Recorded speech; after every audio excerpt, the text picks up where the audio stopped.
Баршаларыңызға сәлем қыздар. Бүгін біз сіздермен өте дәмдік, керемет болып шығатын оригинал рецептімен жасалатын карамельдің жасалу жолын көрсететін боламын. Бұл карамельді сіздер сникерс тортының ортасына, кез келген пирогтардың үстіне және де рулеттердің ортасына қоса берсеңіздер болады. Дәмі деген өте керемет болады. Міндетті түрде жасап көріңіздер, және де бір жасағаннан ұқсап шығады. Ең алдымен газдың орта отына 150 грамм қантымызды салып жайлап қойып қоямыз. Және де газымыздың қасына ең төменгі отқа сливкиімізді қосамыз. Сливки бізде 120 грамм болады. Және де ысытуға қоямыз. Мінекей, өздеріңіз көріп тұрғандай, қантымызды ешқандай да араластырмаймыз. Қай уақытта араластырамыз, яғни шеттерінен өзі еріп бастаған кезде ғана силиконды күрекшенің көмегімен аз-аздан үстіне себелей отырып ертіп аламыз. Толықтай бірден араластырып жібермейміз. Осылай еріп бастаған кезде ғана барлық қантты ерту үшін ғана араластырамыз. Астын қатты етіп жібермейміз, орта отты. Осылай бір келкі болғанша қайнатуға жеткізбейміз.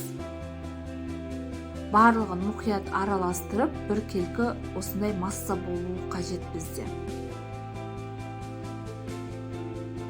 Және де ыстық сливкиімізді аз-аздан құя отырып, осылай қатты көпіріп кетеді. Сондықтан аз-аздан құя отырып араластыруымыз қажет.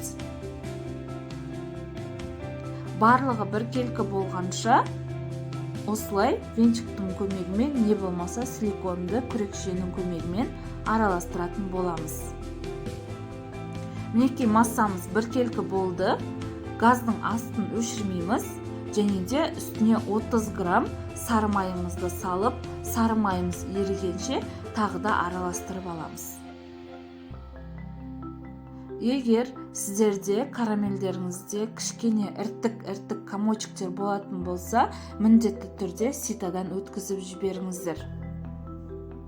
Сол уақытта біздің карамеліміз бір келкі болады.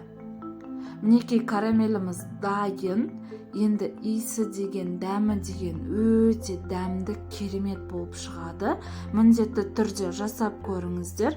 Бір жасағаннан ақ осылай керемет карамель жасай аласыздар сіздерде.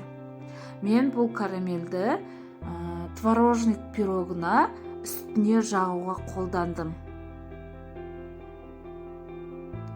Келесі алдағы видеода осы творожник с карамелем пирогын міндетті түрде рецептісін шығаратын боламын.